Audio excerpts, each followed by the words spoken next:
How's it going, people? Welcome back to the channel. Welcome back to another Fourever Arsenal podcast and another one when we're smiling. It's the international break, so we've got 2 weeks off, and the City result today obviously helped us too.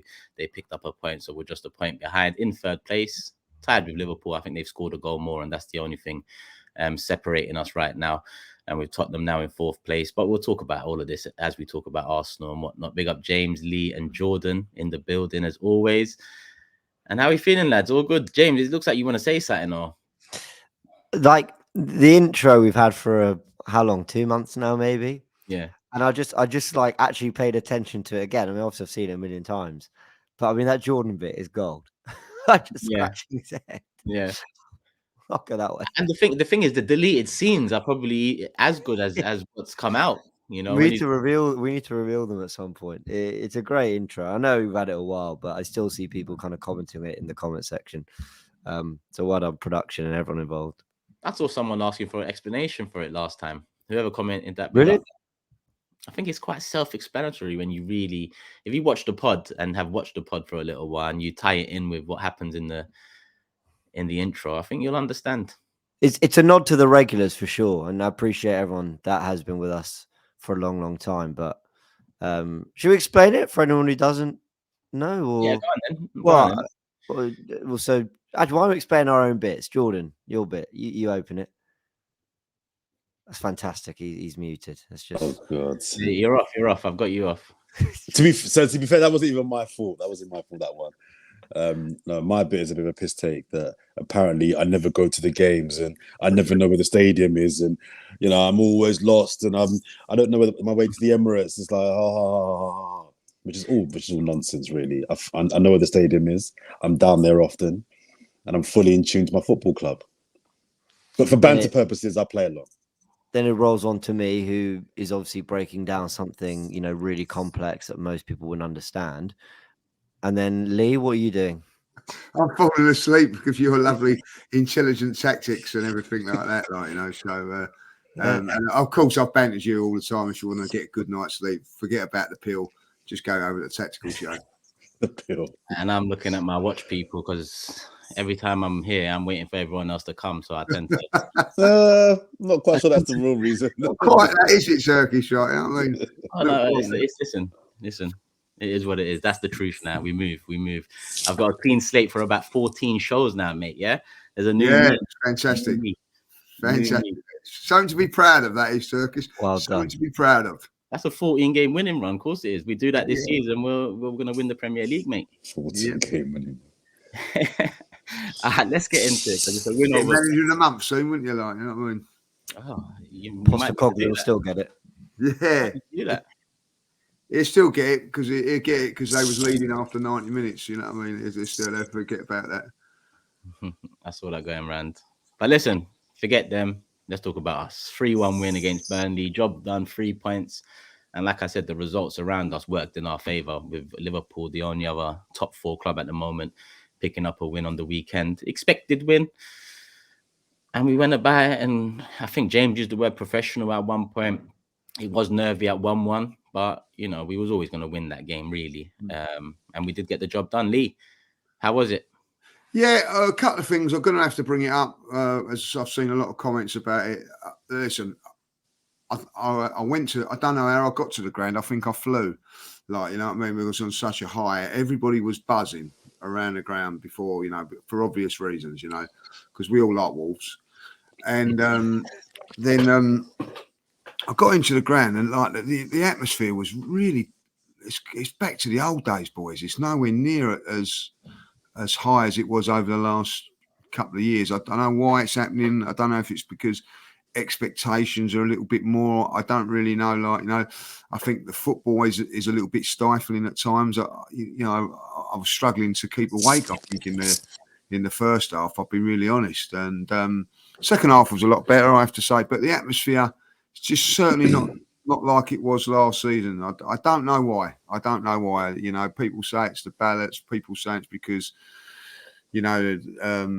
Burnley, those sort of games were there last season. But I genuinely like speaking to a few people after the game. I don't know how you guys feel about it, but I was used to really be looking forward to any game at the Emirates, whether it would be Burnley, Crystal Palace, Manchester City, Manchester United, or Arsenal. But it just seems to be a little bit of a lull in the atmosphere, and I felt that it was hard to get going. When it went to 1-1, guys, I didn't have a problem though. I felt that, Oliver definitely, he was never going to give us a push, was he? Like, give every other push, but he wasn't going to give that one. But I think we responded fantastically well to that, and I never felt that we was going to lose that game. And the best thing for me was when Vieira got sent off, we controlled the game really, really well. Never looked like we weren't panic defending or anything like that, or really worried about it. We just see out the game in a nice, controlled manner. And I thought it was a professional performance, as James said. So I felt that it was a really, really good professional job. Twice we've done that now. 2 really comfortable wins at home. The opposition not great, but listen, Raya had to make a very, very good save in the first half. They had the better of the exchanges, if I'll be honest, in the first 20 minutes, and then we sort of took over. But some really, really good performance. I have to say, it's a pleasure watching Saliba play football at times. It really is. You know what I mean? He made one mistake in that game, but other than that, I just think we've got a real gem of a player there, like really, really good. And then you just go forward to Declan Rice, who I'm going to say it now, guys. He's 8 out of 10 every game. 8 out of 10 every game. That's fantastic consistency. And that's the other thing that I will say, we're being consistent. I mean, if you ever look at a lot of other teams in the league, a little bit of lack of consistency. I look at Newcastle, they beat us. A couple of players missing from their squad, and their players are arguing with their fans. They certainly weren't doing that at Newcastle the week before. Very fickle, those Newcastle fans now, all of a sudden. But yeah, I think that we're being consistent and we're getting the job done. And, at this moment in time, well, what a fantastic game that was today. I think we've got the best defence in the league now after Man City conceding 4 today. Is that right? I think Liverpool.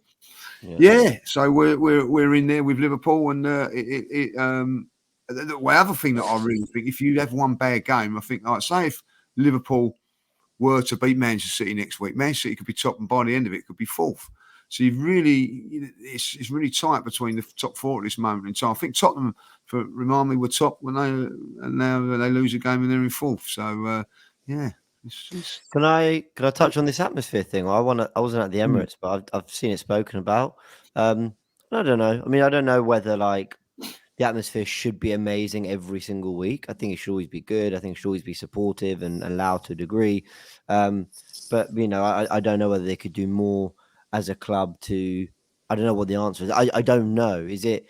Should Arsenal tickets be freely available for all? Should they be prioritizing people who are regulars, especially those who kind of kept coming when things weren't good? I really don't know the answer. Something says to me it should be anyone should have the same chance, but then the other, I understand the loyalty thing. I do think, though, forgetting all of that, I do think what Arsenal have done, I don't think it's such a bad thing, is almost normalize 3 points in these games. And if you go back to 2-3 years, maybe not last season, but the season before that, I think a Burnley at home or a Sheffield United at home or whatever would have felt like a big game because we were chasing top 4 or because we were punching above our weight a little bit and the team were on the up, where for so long we were on the decline. We obviously, didn't have a year at the Emirates because of the pandemic. And so there was a lot of fueling the atmosphere maybe 2 years ago. And then last year was such a shock, but also facilitated by the football we played, the early goals. We started games, at home against Chelsea, Tottenham, Liverpool, an absolute fire. And we've kind of normalized winning. But I think that's kind of a good thing. And I almost wonder whether the players maybe but are quite happy to play in a fairly standard atmosphere and just get on with the job, because last year felt, from a fans and a players and a manager's perspective, very emotional, everything very heightened, everything was bam, bam, bam, like headline, big stuff, look what's going on at the Emirates. Now we kind of normalize it. When I look at Man City over the years and everything they've achieved, I don't think anyone's ever gone, well, the Etihad got them through these moments. Do you get what I mean? Like, I'm not sure it's necessarily a bad thing. I've never heard anyone give that point of view on it, but when you were speaking, it actually makes a lot of sense. I mean, even great players and managers have spoken about not letting emotions get to you at the business end of the season, because you've kind of got to keep grounded. But last season, we was kind of all lost in the sauce for the majority of the season. So the fans played their part in that. Not that it's a bad thing, but the whole club was kind of caught up in the moment, it looked like. So maybe you're right on that. My mate said a very good point yesterday. I can't think. Well, we've been talking about it. I don't know if you know it. Well, you will know it. Like the North Bank starts saying, "We're the North Bank. We're the North Bank." Yeah. You know, and then it goes over the clock in. And my mate turned around and said, "Oh, look, they're bored." It may be that they do start singing it because they're a little bit bored. You know what I mean?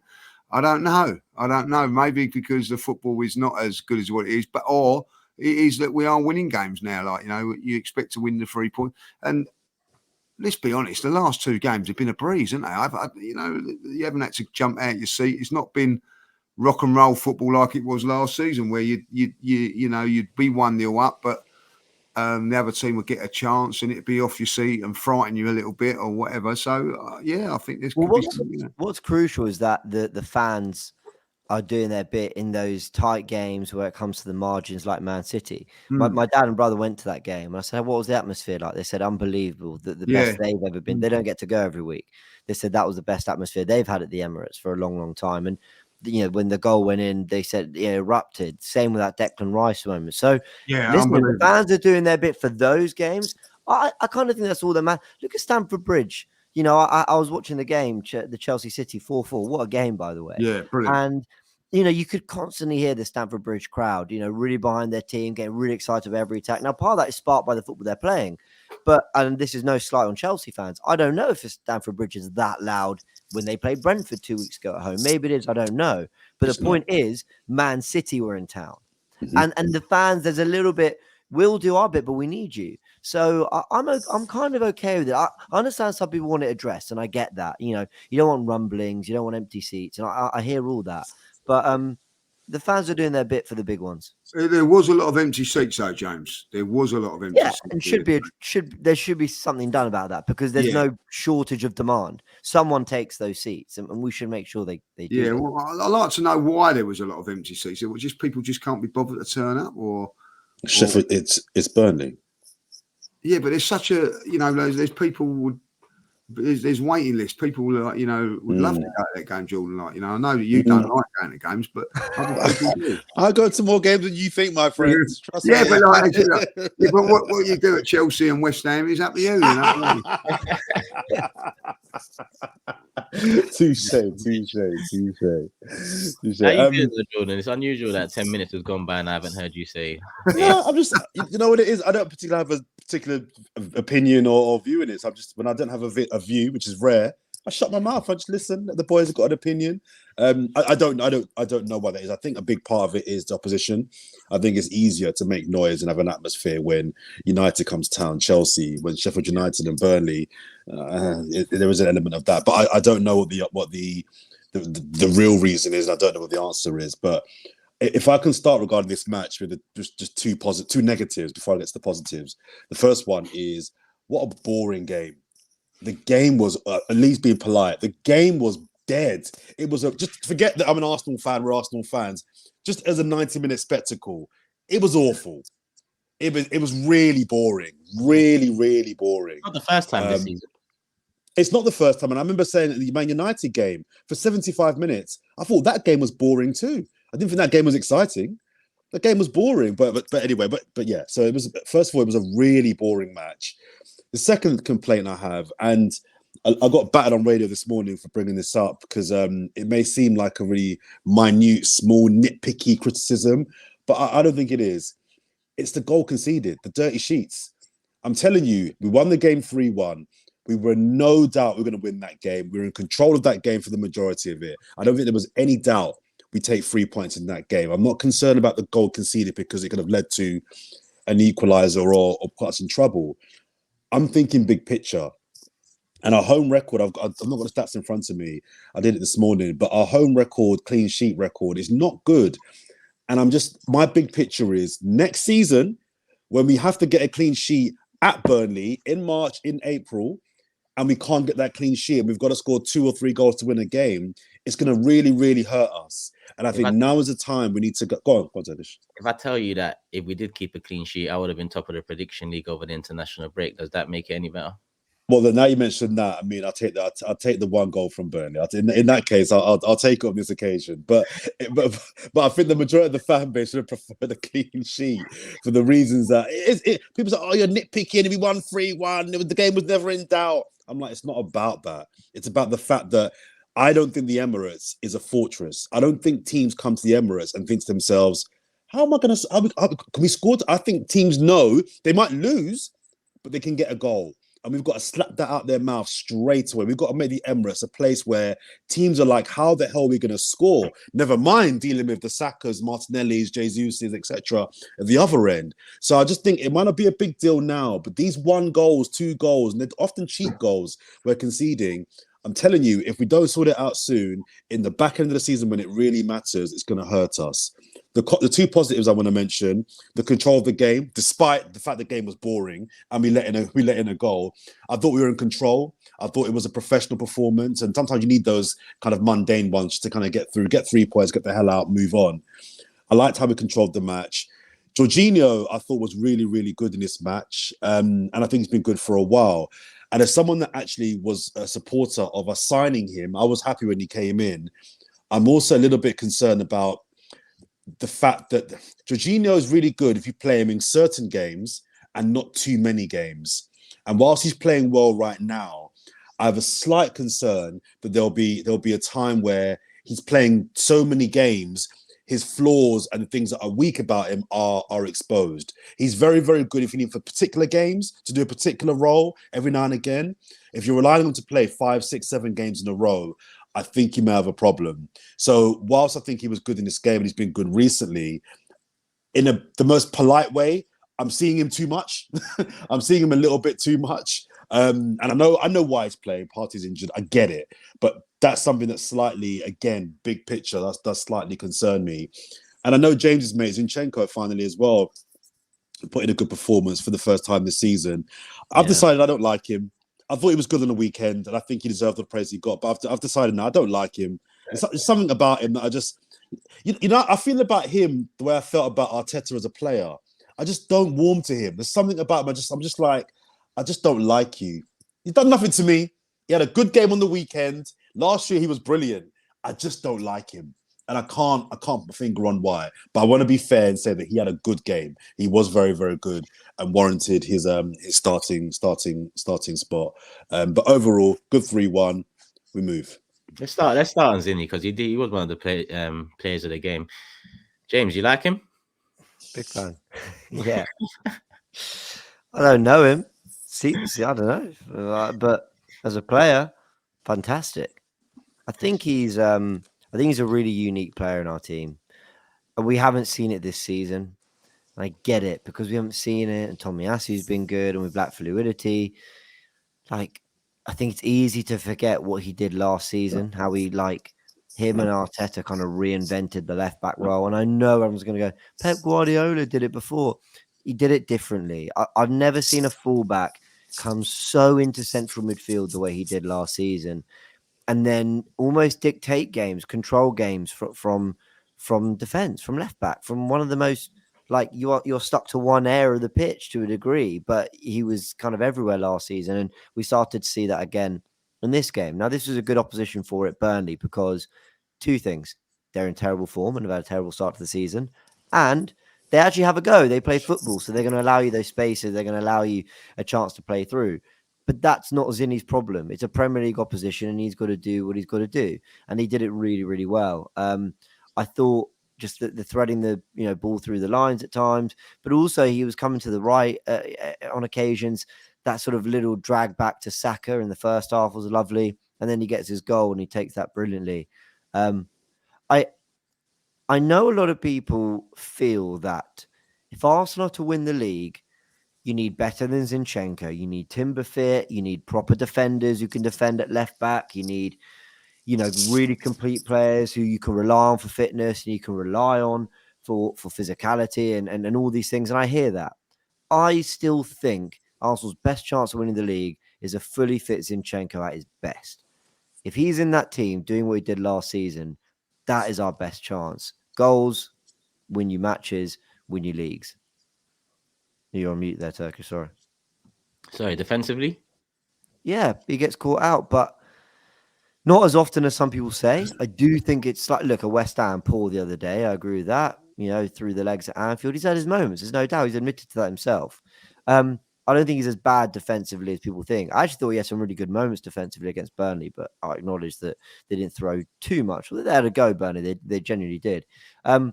I just think if Arsenal have the ball and he comes inside and he does his thing, we can look really, really good. And I don't know if everyone fully fit and at their best means he gets in Arteta's mind, but I would just feel like when he's there and he's doing his thing, we go up levels. Can I just credit also as well? Sorry, Lee, just quickly. Yeah. I think Saka slyly had a really good game as well. I thought we saw the Saka that I think we want to see. I saw lots of clutches of moments in that game where I saw Saka at it again, and the header that he won for the first goal was really impressive, considering Saka's not an aerial presence or even tall. I saw him running at his man. I liked what I saw from Saka, and I've not seen that for a while. So, sorry, Lee. No, I thought Zinchenko defended really well yesterday. I thought he played really well, and that's what you want to see from him. People say like, it's only Burnley and all that. There was other players that didn't play well. You know what I mean? So I think you've got to look at it and go, do you know what? No, that's what I want to see from him. I thought he worked really, really hard. I like the way he takes a risk with his passing. Sometimes you are going to get cut out because they're so pinpoint and that. But I thought he defended when he had to get back and defend. He done well with his one-on-ones as well yesterday. I thought he was really, really good. I thought Saka was good first half. I thought he faded in the second half, and well done, Mikel, taking him off. I thought that was a good thing to do, And I thought the front three worked hard yesterday, like a lot of movement. We looked so much better with them, with that sort of Trossard, Jesus sort of. Obviously Jesus is an upgrade on Trossard. We know that, but listen, Trossard's come in 2 goals in 2 games.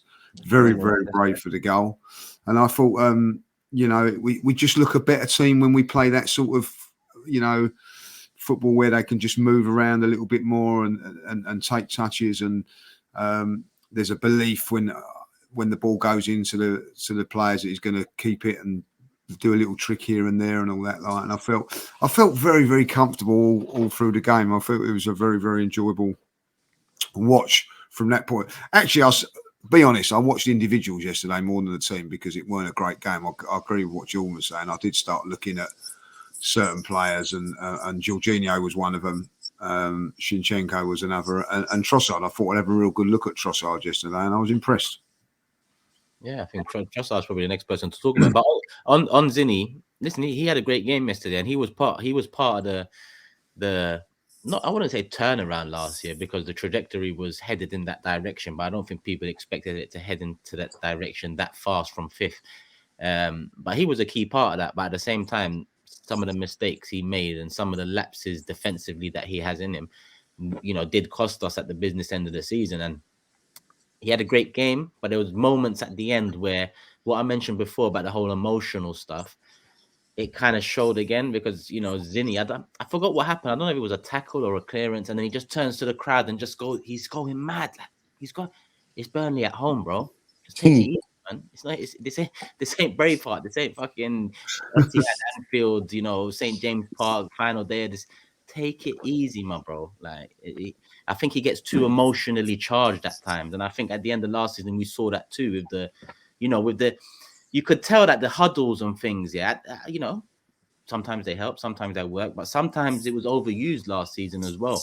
So I feel like he's quality. He can be part of a squad, but I also think Timber comes in to replace him if Arteta has his way and the injury doesn't happen. So obviously defensively, those concerns, Arteta must have the same. Even with Tomiyasu starting as many games as he has for us recently. But yeah, Trossard, I mean, I've been calling for him to start in Jesus' absence for a little while, and more often than not, when he does start, he produces. I think I've seen something saying 600 minutes this season. He's got 6 goals and an assist. And I think 600 minutes works out to about 6.5 games. Is this? No. Yeah, about 6.5 games, if I'm not mistaken. Or something around that. Trossard produces for us. And Jordan, you said Saka had a better game than usual. I wouldn't say a great game, but he definitely had a better game than usual. I think it's the first, well, not the first time, but I think again Martinelli as well. A great game, good enough game for him, for his standards. And I think Trossard plays a big part in that. Both goals in the second half comes from his cross into the box. He gets the assist for the first. The second one lands to Zinchenko, who buries it. I forgot to even mention that finish because that finish was class. Wow, unbelievable finish. But it was just mad. So credit to him because that goal did kind of kill off the game, especially when the red card comes and whatnot. But Trossard was, in my opinion, the man of the match. He was a difference maker in those key moments, like Jesus was against Sevilla. I think I look at Burnley and it wasn't an abundance of chances created again, but that's fine. Fan cam people, you can go get my thoughts on what that is. I'm not moaning about it anymore. If it gets us the bag, so be it. I don't care about good football. I care about challenging, winning, and competing. But Trossard's quality, man. Trossard, he needs to keep his. He was very good. He was very good. I personally I'm not a big fan of the false 9 position. I never really have been. I get the merits of it. It's worked for us on many occasions, and I've scored some great goals because of it. I personally, even if it's not going to be Nketiah, I always prefer a number 9. I prefer a striker. But Trossard, if we're analysing this particular game, the last couple of games, he's played very, very well. And I wouldn't be upset if he kept the shirt. I do think there's a horses for courses, personally, where I think the opposition will dictate if you need a target man, which I think Eddie is more of, versus a striker that can be a bit more fluid alongside the 2 players either side of him. But yeah, I'm not gonna ball for Nketiah to start the next game. It's Trossard's shirt. Trossard should stay with should stay up front for the club right now. But I just generally I'm not a fan of the false 9, and that includes Jesus. Even though I like Jesus and I get the merits and qualities that he brings, I get why we play that formation. But if I was in charge, I would have a centre forward there. Would be my preference. But no, big up Trossard. What if you was in charge? You'd start Eddie? No, I'd start a centre forward. So even if it's not Eddie, I would start a centre forward. So I'm saying the moment the form guy is Trossard, so I get it. I'm not going to fight that one and argue for him to not start. I'm just saying generally I wouldn't have a Jesus or a Trossard. Yeah, I'd buy centre forward sort of thing. So that would be my preference. But no, we got Trossard still. James, so go on. No, I was going to say Zinni was your man of the match, but I know Trossard's high praise too. I love Trossard. He for me is really, really smart business from Arsenal. They wanted Mudryk. Who knows what Mudryk would have become under Arteta. At the time, we felt he could do no wrong. Other signings suggested maybe he might have got that one wrong, and it's not looking good at Chelsea. So Trossard comes in for 27 million. Incredibly versatile player, because while Mudryk probably would have only played one position, he's played left, he's played false 9. He can play midfield for us as well. Now, this is not, it feels like every time we praise Trossard, people think we're criticizing Eddie. We're not. Just put the Eddie thing to aside for a sec. People can see how our wingers have been performing when Leandro Trossard leads the line, because he treats that position like a false 9. And I'm really surprised that, I don't know, some of the talk around Trossard, like, oh, he's all right, but he's not going to make a massive difference. When I wholeheartedly believe with a run of games, he can make a big difference, especially in Jesus' absence. I'm also, sorry, that's my WhatsApp going off. I'm also surprised that, I'm a little surprised in Arteta, Right. Eddie starts the Champions League game if he's fit. And he probably, or maybe not that one, but he starts the weekend's one if he hadn't had the injury he just had, but Trossard played so well, so he kept his shirt. And I'm surprised that Arteta's kind of, let's call it what it is. I don't think that was a tactical tweak or wouldn't change anything. I think he stumbled on it. I think, Eddie had a small injury, missed midweek. Trossard did well, kept his place. And he's, brilliant ball into the box for the goal for Saliba, scores to himself. I think he's kind of stumbled. I'm really surprised by that. He signed him. And he saw what impact he made when he played up front, and you can see the impact the guy's been making off the bench. I mean, I said against Newcastle, we had so little in attack. When he came on, I finally saw a drop of the shoulder. I finally saw a shot. Okay, it might have been blocked by 5 men, but at least he caused some chaos. And I'm really surprised Arteta, who signed the guy, and has had to use him quite a lot because of the Jesus injuries, and Eddie had a little spell and whatever, hasn't wanted to trust him more.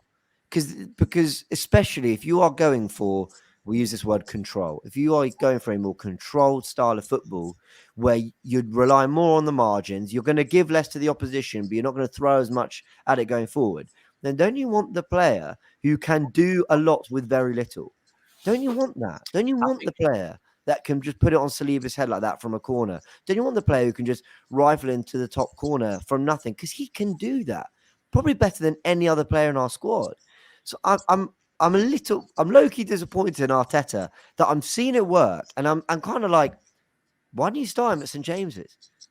Why didn't he start at the Bridge? Oh, sorry, Jesus was fit. My bad. I'm a little frustrated about it. I think look at the amount of trust he's invested into both Eddie and Havertz. And I'm going to include Havertz in this debate too, because I feel the same about, certain other players. So last few weeks, I felt like, why hasn't Vieira, got a start? But obviously, he's got a red card. People will say, oh, what am I talking about? That's not the point. He's invested stocks into both Havertz and Eddie. So I think he needs them to start producing something, because he knows that, listen, later on down the line in the season, it doesn't get any easier. This is essentially, it's never easy in the Premier League, but this is the period where the pressure's kind of least on, because after this December period, coming up to this December period, that's when the real pressure of the Premier League starts. Getting through that December period, coming out still in a position to challenge for whatever you're challenging for, and then maintaining that challenge and seeing it out till the end. So I feel like with Havertz and Eddie, I feel like sometimes, what's the saying? I don't want to say the saying up right now, but cut your nose off to spite your face. Yeah, that is the thing. That's what I feel it is at times, because it's against teams more often than not, because Newcastle was probably the anomaly here, but it's against teams that even if I see Eddie starting or Havertz starting, I still expect to win more often than not. But yeah. I mean, I appreciate we didn't have Saka and Martinelli fit to start the City game, so both Trossard and Eddie had to start that game. that lineup was mad. When I saw that, I'm trying to think of others. I was with my mum and dad today having a sort of a chat about Eddie and Havertz. Just about, like, what am I missing? Why were Trossard and Vieira not getting the starts, but those two were? And the only thing, like we were kind of saying, was I don't believe that you can just say the manager's always right. They know so much more than us. They see us in training, so the manager's always right. But let's take Kai Havertz, for example. I'm not starting a Kai Havertz bashing session. There's no need. We're winning games and he's in the team. But the only I have to keep telling myself, he's starting games. Mikel Arteta spent 65 million on him. Thomas Tuchel loved him at Chelsea. Frank Lampard and other managers signed him and played him there. He starts for Germany. Bayern Munich and Real Madrid wanted him too. I must be missing something, people. And you're muted again, Turkish. I just said I know. That's all I said. I know, and I wanted to hear you say, I know. I must be missing something. Like, there must be something, some data somewhere that is beyond your average football fan's understanding of the game that merits his place in the team, because I am struggling. I'm really struggling to see it. But still, these players get opportunities over players that on the ball I see and believe give so much more. And I keep thinking, is it, and I'm not trying to do galaxy brain stuff, but is it something to do with their positioning, where they stand, make space for other players? They know where to be. Maybe they follow tactics better. Maybe they press better and they believe that the press is the foundation for everything else. I don't know, but there has to be something. There has to be. I'm not saying that sarcastically. I really wholeheartedly, sincerely mean it. I would love to know what it is I'm missing, because I don't believe that Arteta can see some of the missed chances, the stumbles, the losing the ball in tight spaces, and be that happy with it. So there must be something else he's really happy with, unless he believes that potential's through the roof and that it's worth playing through. Look, if it works, it works. I don't know what the data is or whatever, but even if it is space creation, 65 million on a space creator, I'm sorry, you can get someone in young in his career and mold them into that, because it's about listening. You know, standing in certain spaces and whatnot. It's about listening to these modern. What if we're wrong? I don't think it is Turkish. I'm with you as far as there's a lot of money to pay for someone to do what seemingly isn't going to overtly affect the game's outcome, goals, assists, saves, tackles. I get that, but I don't think, and this is if James's kind of theory that he's posing is correct, in that some of these key players' attributes are that they, let's say it's a phrase, for example, they are very good at creating space that generates attacks down the other side of the pitch. I don't know. That's something that is a skill. Then knowing where to be. I mean, Lee played at a decent level, so Lee can correct me or not here. But knowing where to be on the pitch is a skill. It's not just about following the ball. It's about being aware and understanding where I need to be that's going to impact my left back or my right winger. I don't want to be pseudo Pep and I know it feels like we're doing too much, but I don't want to be Mr. Smart Guy. There must be. I know you're laughing, Tex, and I agree. I'm laughing too, but help me understand. I don't get it. I don't get it. We're winning games. We've had a good start, but I don't understand. Where Turkish's kind of like dismissal is maybe valid in that is if that is correct, is that justifiable to start for Arsenal's 11? That's a debate. That's the debate, maybe. But I think what isn't a debate is Kai Havertz, clearly, as you're saying, James, he's bringing something. He's obviously bringing something. What we're here to debate is that something enough to be playing week in, week out for Arsenal Football Club? At the end of the day, he hasn't done too bad on the last couple of games. I thought, like, you know, Newcastle was good. Wednesday night was good. You can't get out of those positive WhatsApp groups you're in, because I can tell every time. Sometimes I can tell when Lee's been in a group, where they're saying these things. About I'm saying get out your WhatsApp group, Lee. I think in the last couple of games he's done okay. But what I'm saying, I don't need Mikel to turn around and say to me that he's been brilliant, he's been fantastic and all that lot, because I've been watching him. He's certainly not been that. You know, he's been. I'm so pleased with him. Like, you know, well. If you're so pleased with him, like, you know, no wonder Eddie's getting bloody minutes in, because, like, you know, I watched Eddie yesterday, by the way, when he come on. He didn't work hard yesterday when he come on. I didn't see him busting a gut to get over to the fullbacks and chase down and everything like that. I look at it, you know, I've watched a lot of football. And I'm not being horrible. I know Mikel's a manager and all that, like, but, you know, he's a lot younger than me, and I've watched more football than he's ever watched. Right, and I know when I see a good player have a good performance, you know what I mean? Like, you know, I think fans, you know, don't insult fans by saying to them, oh, you know, he's been fantastic, he's done this and he's done that. You know, we've all watched a lot of games of football. You know if you've had a good game when a player's had a good game or not. So don't try and kid me with it. You know, he's done okay in the last couple of games, but he hasn't been magnificent. Was what he's been saying. Okay, I think you're being too nice. This is what I'm trying to say. What if he actually has, and we don't get it? I know something might think I'm going. Let me stop you, because I think you're crazy. Yeah, I know. No, I know. I'm trying to understand Turkish. I don't get it. Oh, listen. Go on. We created so many myths for Eddie Nketiah, so many myths for Xhaka prior to the last season he had, so many myths for Hector Bellerin. I mean, so many myths for a lot of players that never proved it. I mean, earlier in the show, Jordan said, obviously, Eddie's, you know, target man. Eddie, don't you fire the ball into his feet? It's bouncing off out for a throw-in to the other team. What target man is that? These are myths we create. Now with Havertz, we create that he creates the space for fucking Rice to run into. Well, Turkish, you know what? You're right to mention. You're right to mention Rice, because we're debating what Havertz does. The people to ask, his teammates. Yeah, the best people that should be asked. Going to be too nice. What in this PR world we live in now? No. I'm not saying an interview. I'm saying Declan Rice's brethren from way back in school, who he hangs up with still now, off record. Yo, Kai Havertz, what are you saying? That's who I think you want to hear from. You want to hear from his teammates off record. What? Because Kai Havertz really, and those guys will be like, I don't get it, or they'll be like, slyly, he does X, which enables me to do Y. They might. They might even say, listen, in training, he's unreal. We're just waiting for him to unlock it on the pitch. I don't know. Listen, guys, hold on. Let me just say something because I see you all getting wound up. No. I see what you see, especially Turkish. I'm not as positive about his last performances as Turkish as Lee was. I see what you see. You see me huffing and puffing on the watch along going, oh, another pass behind Trossard, another missed header, trust me, I'm there. But that is why I'm asking the question, because I can't watch what I'm seeing, take the information in the way I'm taking it in, and then see him start and then see Arteta pick him. And I feel too arrogant going, I'm right, Mikel's wrong.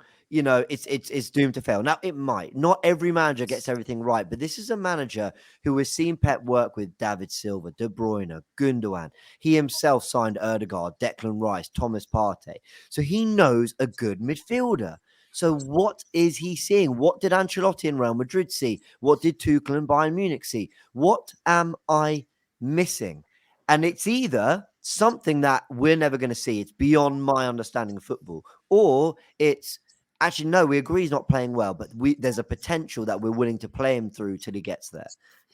Do you know what it is sometimes? I'll tell you what it is sometimes in football.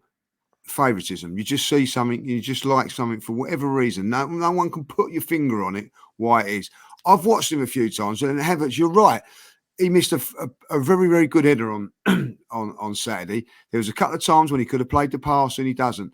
You have a look at Arteta, doesn't do anything. But I remember Pepe used to make a mistake, knock the ball out. He used to go mad. He used to go mad at him, like, you know what I mean? Like, and I think sometimes there is a little bit of favouritism to certain players because if Martinelli doesn't do something quite right, you know, he's onto his case and everything like that. I just think at the end of the day, look, listen, I played with a player once. I'm not going to mention his name, right? He was a midfield player, done nothing in the game, like it. You know, it wasn't box to box, done that. Like he always used to nick a goal, right? At the end of the day, how's he nicked a goal? But he's nicked a goal, you know what I mean? And at the end of it, you had to hold your hand up and go, he's done something. You know what I mean? Like, you know what I mean? Lee's pissed off because Lee did all the running for him. Lee did all I've the done all the tackling, running, everything like that. He's missed the ball. He's miscontrolled it. He's done this. He's done that. 2 minutes from the end, he's popped up over there with 1-1-0, and all the fans are going mad over him. Like, you know what I mean? But at the end of the day, when I look back at it, he produced something. You know what I mean? Like, at the end of the day, you know. And this thing about in training, I've played with players. We've all played with players. I've played with a player. I'm not going to mention his name. He was the best trainer I ever played with. When it came to games, he was crap. But it was just the way he was. You know what I mean? Like, so it's sometimes I look at a player and I think, yes, he's done this and he's done that. Like, you know, look, listen. When Kolasinac first come to the team, I called him a tank. I thought he was the best thing since sliced bread. But after a while, I realised that he wasn't. You know what I mean? Like, you know. I'm now watching Havertz and I'm thinking he was the part tank. That's what he was. Yeah, I don't really see what Havertz, you know, like you're playing against Burnley yesterday, like, you know, they haven't won in 9 games. You've got to show something against Burnley, surely, and he didn't. Yeah, I know we're moving on. Fans can be right and managers can be wrong. 100%. Exactly. 1,000,000%. I want to just get that point out there. Yeah. For years, there were players that Arsene Wenger persisted with for so long, and I could not, for the life of me, understand why. And I like to think I was proved right because what did we win? What did we really compete for? Some FA Cups, which was great, but you know, at the very top level, which Arsene Wenger believed these players were at. So managers can get things wrong, even the legends of the game. I'm just saying, when Arteta built a midfield that was so good last season and has worked with some great midfielders, and it's not just Arteta, but there was such there's such demand is the word I'm looking for. Sorry, it's late. Such demand for Kai Havertz's services. I'm waiting. I'm patiently waiting. I'm not ready to write it off because something just tells me. No, I'm with you, James. I'm not writing it off too soon, James. I'm not writing it off. I'm with you. I'm not going too soon, but I'll tell you what, my patience is becoming a little bit thinner. It's not. Yeah, it's not based on what I'm watching. No, it's based on what logic is telling me. More hope. Sure. You know what? You lot can include him in this next question I have for you because we're going to keep it moving before we move on to No, we forget man of the match now. This is more important stuff to talk about. I gave you the structure of the show, so hopefully you've had a little think about it. Yeah, I've got a list of 5 players here. Like I said, you can add Havertz to it if you want to. He's also under 25, but Saliba, Rice, Odegaard, Saka, Martinelli, all under 25 at the moment. Which one player for you, if he could play for Arsenal for the next decade, one player? And I'm asking this because there's a lot of conversation about Saliba. Is he world class? Is he at that level right now? And I can't lie. For me, if there's one player, and I'll just get it going straight away, it'll be Saliba. I had a lot of them, and I love all of them. There's not a player on that list I don't love. Look at the way Rice has come in and just been man of the match probably for 80% of our games, if not more of that. So I love Rice, and Rice is probably our player of the season so far. But Saliba, the potential and ceiling that kid has, I think he could be one of the greatest centre-backs if he goes at this current trajectory. So for me, out of those players, if there's one we can keep for the next decade nailed on, it's Saliba. Jordan. First of all, we don't have a world-class player, but we've got some players that could be world-class in a few years' time. I'd pick Saliba as well, because I was close to picking Saka, but I picked Saliba because I just think that centre-backs with that potential and ceiling are very rare. Yeah, I think they're rare. I don't think you find centre-backs with that potential very often. I don't think wingers of Saka's quality are rare. I don't think Martinelli. I think of the list of players, Martinelli will probably be bottom of my list. I rate him, but I don't rate him as much as Saka. I think Rice's ceiling is higher than his as well. So I'd go with Saliba, but he just, who was the fifth one? Saliba, Saka, Martinelli. Oh, okay. And Odegaard will be fourth. Yeah, Odegaard will be fourth. But yeah, I think Saliba, just because I think him and Saka are on a par, if you like. But I just think that, like I say, centre backs of that ilk. When was the last centre back we had of that quality, that standing? Sol Campbell.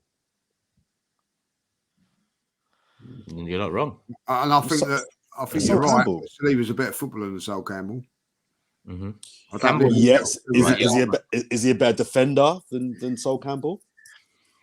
I mean, he's younger, so it's hard to compare. Yeah. But I remember Sol Campbell at 20 years old. He has the potential to be. He has the potential to be. Oh, he does. But I remember Sol Campbell at 20. He was a problem.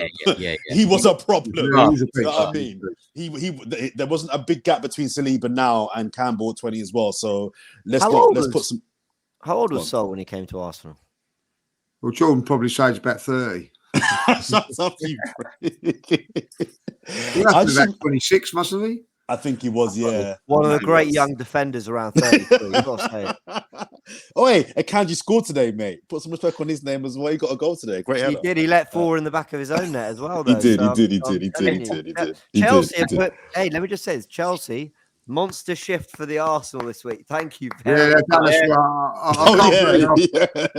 been singing Blues to Colour and all that night. Yeah, I mean, done well with Chelsea. Guys, I've celebrated 8 Chelsea goals this week. Yeah. 8 times Chelsea have had me go, come on. And they're still mid-table. Yeah. They're terrible, man. They're terrible. It's draws, where were they before? No, they were good against City, though. Like, legit. They played well today. And I did think he was going to miss that penalty, didn't you? I had no confidence. But what's he's really impressed me. There's something about him, man. Really impressed me. Cole Palmer, man. He's got the mentality, I think. Dude, I heard a Chelsea fan say today, sorry, I know we've got a bit off topic here, but I heard a Chelsea fan say today, they think Cole Palmer is the player Kai Havertz was supposed to be.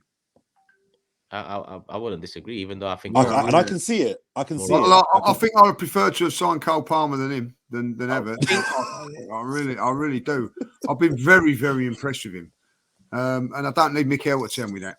But listen, back to the question. Sorry. Lee, who would be your one? Do you know what? It's a real big... I've always been... I've had some defenders and all that, but they've been my favourites because I've been a midfield player and everything like that. So, like, I'm loving watching Declan Rice. But Saliba, for me, I as I said earlier on, I'm mesmerised by him. Like, you know what I mean? Good man. Thank you. I've been at English lessons this week. No, I have. I just from the first time I see him, he's got power, he's got pace, He can defend. I also think what he's got intelligence as a footballer as well. He reads the game really, really well. Like now, Tony Adams read the game very, very well. But if Tony Adams had a weakness, it was probably his pace. I think that Saliba's got every attribute. He's got the pace, he's got the power, he's got the brain. Technically, a very, very good footballer. He's got a very, very good first touch. And he can nick a goal. I just think that I disagree with Jordan when they say about world-class players. I think Declan Rice is a world-class player. I really do. That's my opinion. Like, you know what I mean? You know, you're wrong. In my opinion, I think he's up there with as one of the best midfield players in and around that there. But I think that Saliba is a genuine class to be like the best centre half in Europe and the world. You know, I don't think Declan Rice will ever get to that, but I do think that Saliba could be the number one. Lee, he did something on Saturday that I didn't like. He got into a foot race. I forgot the player's name, and I think he thought, "Oh, I'll be all right here." I forgot the player's name. Yeah, I remember. And he ended up he made the sliding tackle to he make did. up for it. He did. But that mentality of that slight complacency, I just thought, you are quicker than him. But I think he underestimated how quick the guy was. Yeah. And I think Saliba in a foot race will beat most players. I just didn't like the fact that he clearly got a little bit complacent there. And on another day, still learning, though. He's still learning. He is. I'm nitpicking here because I think his ceiling is incredibly high. I just think that I hope he doesn't start to think that because I know I'm so quick that I can afford to kind of like coast, because it didn't look good. It didn't look good at all. But that was the only thing I saw that I didn't like. James, free for Saliba right now, which I'm quite surprised about. Actually, I thought it'd be quite a mix of names, but so far free for Saliba. Are you going to make it a full Forever Arsenal house? I think I am. It's a hard one because Rice is also like that's probably the next one for me, which is surprising because I love Saka and Martinelli, and Odegaard's our captain and kind of the conductor of it all. It's crazy. You take Rice for 10 years before Saka. Sorry, James. I do. Yeah, it's in a position for me that I think Saliba and Rice are the closest to the world class bracket, if not there or thereabouts, because the pool is so poor at the moment in world football than anyone else on this list. I think Rice is today just above Saliba, but I think potential wise Saliba will. I think all the extremely high praise that's been said, I agree with all of it. I also do think Declan Rice, I think he's a unicorn, man. I just how many midfielders drive with the ball like he does through the heart of midfield, like in the world that we know of? Okay, maybe that's too common in everyone, but in the Premier League, how many players carry the ball through the center of the pitch the way Declan Rice does? No one. Kovacic can. De Bruyne can. There's quite a few. Obviously, De Bruyne, yeah, but list them. The boy at Villa does it quite well. Douglas Luiz, he drives through the middle with the ball really well. I've seen.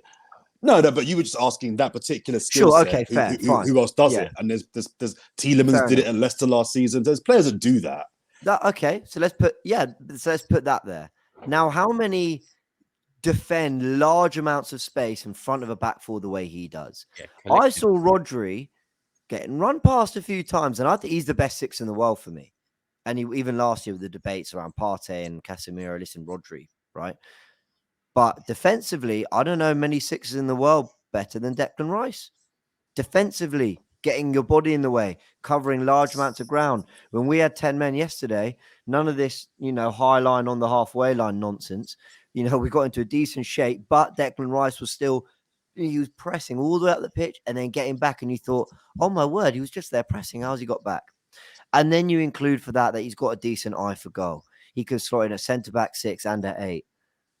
I think he's an incredibly unique midfielder. I really do. Now, there are other players that are just masters of what they do, and they are world-class for that. But I don't know if there's many as complete as Declan Rice. I really, really believe that. But I think Saliba will edge it. Let me... Jordan, is this important or is this going to derail the whole thing? No. I was going to just come back on James, but you go. Yeah.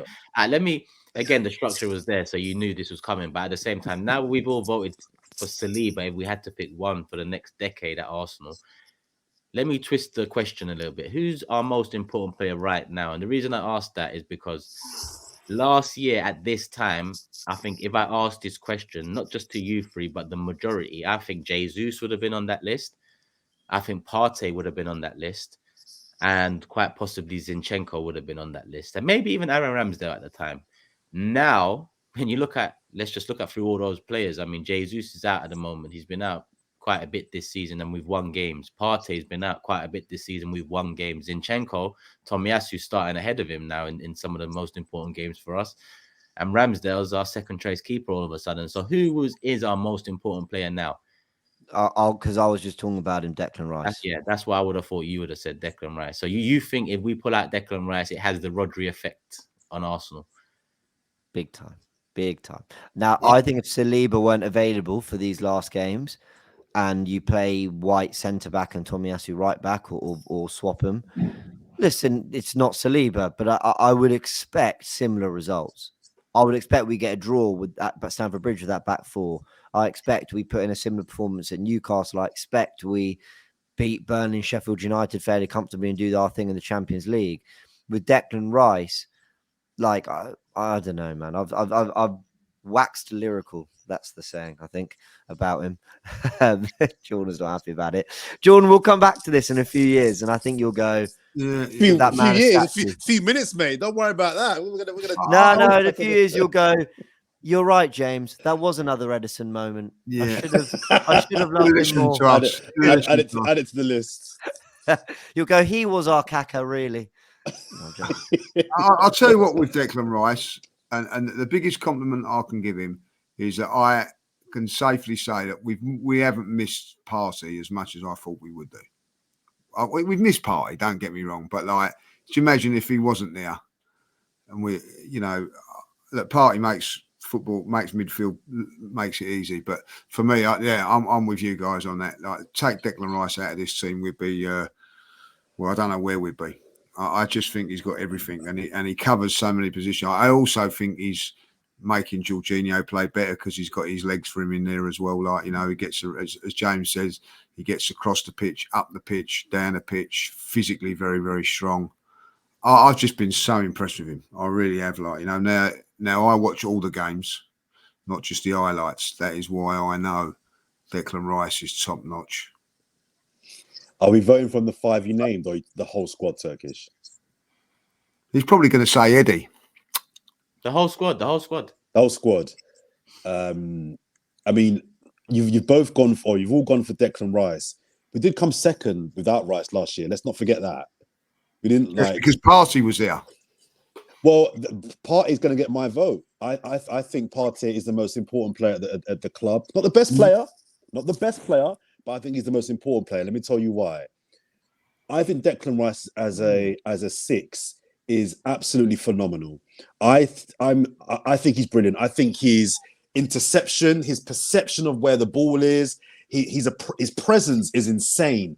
It's just like he's like a fifth defender in that sense. I think his athleticism is off the chart. He gets up and down really, really well. I think his presence and personality on the pitch is imposing for the opposition. I think if you're playing against Declan Rice, I think you feel him. I think you feel that there's a guy there that's a problem in front of you. And I think that is a weapon. So I think as a six, I agree with where I do agree with James is, I think Rodri's number one. I think Declan Rice has got a very, very, very good shout to say number two in the whole of Europe. Where I have an issue with Declan Rice, and a lot of Arsenal fans kind of hype him up. They're talking about, I've had this debate before, but we'll have it again. People talk about on the ball, he's technically brilliant. I'm not seeing that yet. Now, when I say on the ball brilliant, my definition is when the ball's at your feet, is he a threat to the opposition? Does he have a pass in him that can really hurt the opposition? When other people talk about at his feet, they refer to, I think, what you said, Turkish, driving through the middle. Let's have it right. Driving 60 yards through the middle of the ball, most players can do that. That's not you. That's not a skill that's befitting of a world-class player. What is befitting of a world-class player is in the final third, as a midfielder, can you pick a pass? That Jorginho pass in midweek in the European game, that's what I'm looking for from Declan Rice. And I'm not saying that he can't do it. I'm not saying that he won't do it. What I'm saying is people are saying that he has technical ability with the ball at his feet. I'm not seeing that. I'm seeing a 6 that defensively is an absolute animal and has enhanced our shield and our defense times 10. As an 8, and this is why I think he should be a 6, and I'd rather have him at 6 and Partey at 8, and why I prefer Partey. I think overall, I just think that Partey is better at more things, even though as an out-and-out 6, Rice might have a better shout in that particular position. I think Partey, I'm gutted he's not fit, because he's athletic, but I think on the ball, he's also slightly better than Declan Rice. 2 years' time, Rice might be better. I'm prepared to concede that the ceiling is there for him to be better, and I hope he does get better. But right here, right now, I'm not seeing this technically gifted player on the ball that everyone keeps telling me about. I'm not seeing that. And I want to see it, and I hope I do see it. I'm not seeing that. So anyway, my vote goes to I think Thomas Partey is key. I think he is the key to so much greatness that happens around him. I do think, though, you're being quite harsh because you are right, though. I wouldn't say, if someone asked me to describe Rice, technical wouldn't be one of the words or main words I used, that's for sure. But it wouldn't have been one of the main words I used for a Roy Keane either, or an N'Golo Kante, or so I can name many great midfielders, legendary midfielders that have won multiple titles, and I kind of put Rice in that bracket of central midfielder. Same. Those players more so than Andrea Pirlo or a Xavi, for example, who the passing levels is that's technical. But the fan base is telling me that he's got a pass in him. He's a great passer. And I'm like, the fan base telling you that Havertz, all right, true. All right, true. I wouldn't listen to them too much. True. Yeah, Lee Judge's WhatsApp groups. That's right. Yeah, you might lose your head. For me, I'm kind of with Jordan. I think Partey is the level raiser. If Partey steps in next to Rice, we step up a level. But equally, if Rice was out all of this time and Partey was there, I think if Rice steps in to partner Partey, it's a level raiser. So I think it's between Partey and Rice, and yeah, I don't need them both, don't we? Just get fit. I'm telling you, Partey, Odegaard, and Rice. That midfield 3 is a problem. We had it in the last 15 minutes against Man City, and look what happened. Yeah, level raiser. That's what it was. Partey coming on. Just leveled it up. It just put us up that bracket, didn't it? Yeah. It could be very, very important for us because the latter part of the season he's going to be fresh, isn't he? Who knows? He's had surgery, Partey. So the hope is that he's had this in the hope. He had it a few weeks ago, apparently, hoping he'll be fit for the start of January. So do you think he'll miss AFCON? Hopefully. You know what? I was talking about this today. I'm not bothered if he goes on the AFCON. Give him let him have minutes out there, like, you know what I mean? Because we want to. Where's he going to get his minutes? So, like, I'm wanting going out there and getting some minutes under his belt without the pressure of playing for us. So I wouldn't see they can be sensible with it. As long as they can be, they're sensible with it. Yeah, I wouldn't see it as a bad thing. Yeah, Turkish, you asked me on the full-time show after we lost to Newcastle, do I still think we'll win the league? And we'd obviously lost and all that. And I said, look, I do, but if these players come back fit and we're going into this international break, level with Liverpool and a point off City, I think we've had we've had Burnley, Sheffield United, Forest, Fulham at home. We've had those 4 games, but I think we've also had 7 really awkward, tricky ones in there. Ones that I'm really glad we got out of the way and we are right in the thick of it. We started this last game with Havertz, Jorginho, Rice on midfield 3. That wasn't the midfield that started last season. It was Odegaard, Partey, Xhaka. It's a complete flip. To be in the hunt and in the running with Timber, Partey, Jesus, all them still to come back and hit their best, that gets me really excited. So I just really hope we can get these people out. I probably believe it now more than ever. If we keep these guys fit, we are absolutely in with a massive chance. Yeah. Also, what's key, just briefly as well, is what's key as well regarding Partey is, does he want to stay at Arsenal? There's lots of reports coming out that he would like to move on and move club.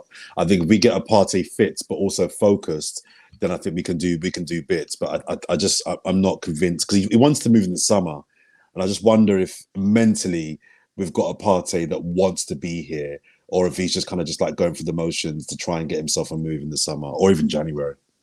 I don't doubt that. I know there's been rumors about how happy he is, but I haven't seen anything concrete to say he's not unhappy. If I'm honest with you, didn't kick up a fuss in the summer. Yeah, I don't see him as one of those disruptors. But we are past an hour, people, so we're going to slowly but surely move into the prediction table, comments of the day. Before we do that, a couple questions there for you guys too. It's not only for Jordan, Lee, James, and myself to answer. Out of those 5 players, all under 25, Saliba, Rice, Odegaard, Saka, and Martinelli, who will be the one confirmed, signed, sealed, delivered, stays with us for the next 10 years for you? And obviously, off the back of that question, who is our most important player right now? If it differs or not, just let us know in the comment section. We always do comments of the day. We always scroll through the comments. There's always hundreds to go through. So love for the love. We really appreciate it. I really appreciate engagement. We all do. Hence why we do comments of the day. But we have got a prediction table to put up. None of us got the correct score. You know, we all predicted an Arsenal win. None of us got a correct score. Like I said to Jordan, if Burnley didn't score a goal, I would have been top of this table. But here we are, same as people. So for the audio listeners, Lee's smiling a lot right now. But I'm going to get into the table. For the audio listeners, Spotify, Apple Podcasts, Amazon Music, all of that, we are also on those platforms. So make sure you go show some love there, because sometimes this comes out first on the audio platform. So, you know, you might catch an exclusive once in a while. But yeah, let's move. 19 games played, 19 predictions made. In first place, we have. In second, we have Jordan. 1 correct score, 13 points. In third, it's myself. 2 correct scores and 12 points. James is in fourth, also 12 points. 1 correct score. And for the audio listeners, if you wanted to know who that was making a noise in the background, unprofessional as always, it's Mr. Lee Judges. What are you, 12 years old? Come on.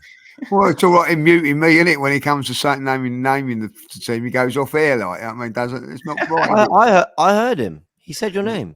No, yeah, did he? No, he didn't, James. Yeah, he did. You heard him, Jordan, right? What I said for Thursday night, Jordan. Remember when we had the conversation? I heard you say his name. I'm just doing my job, James. Jordan, remember what I said there to back me up. I do, Lee. I do. It's happening. It's happening. It's happening. We know. It's happening.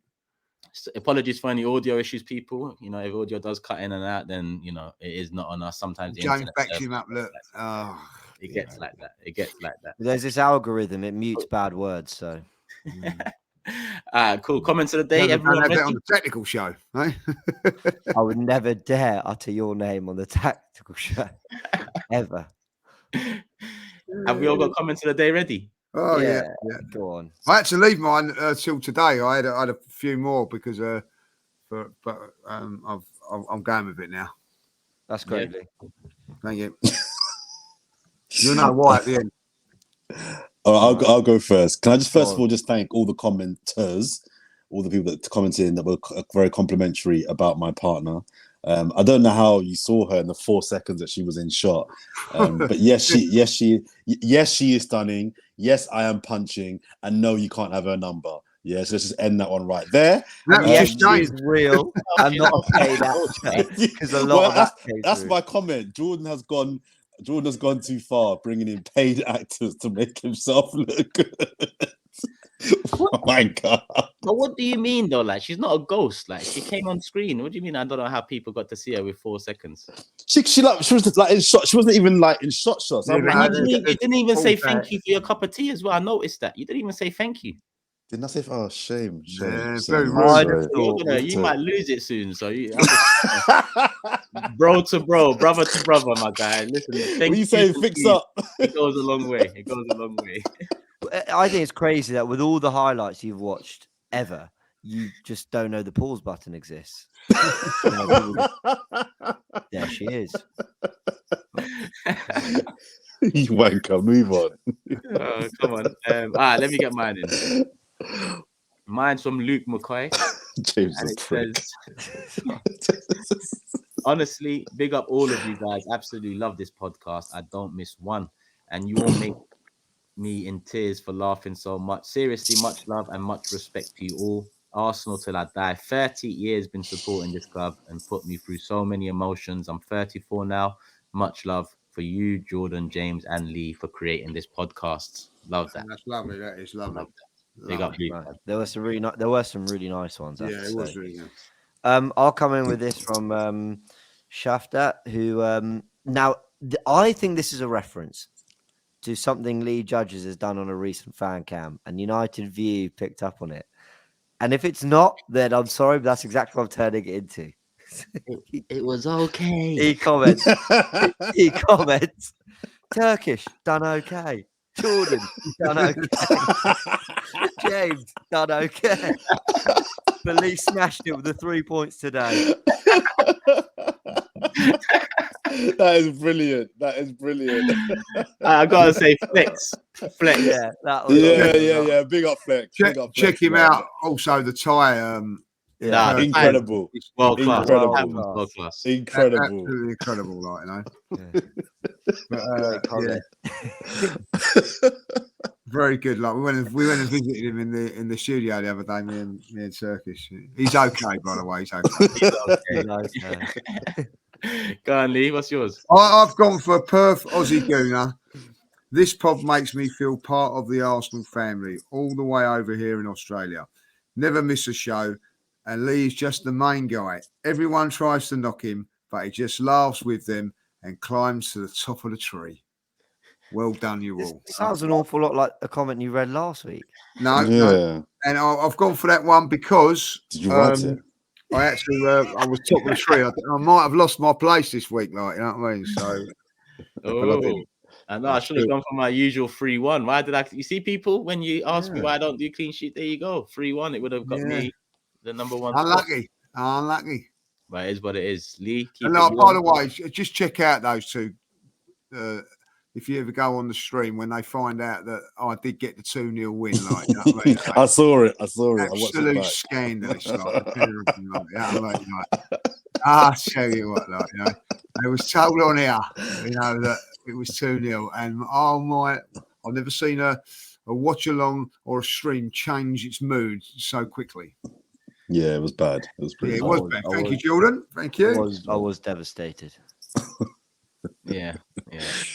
We put it Jordan first that got it right, and we was upset enough. And then when we got there with Lee, we was like, "Fuck, you know, it just got worse."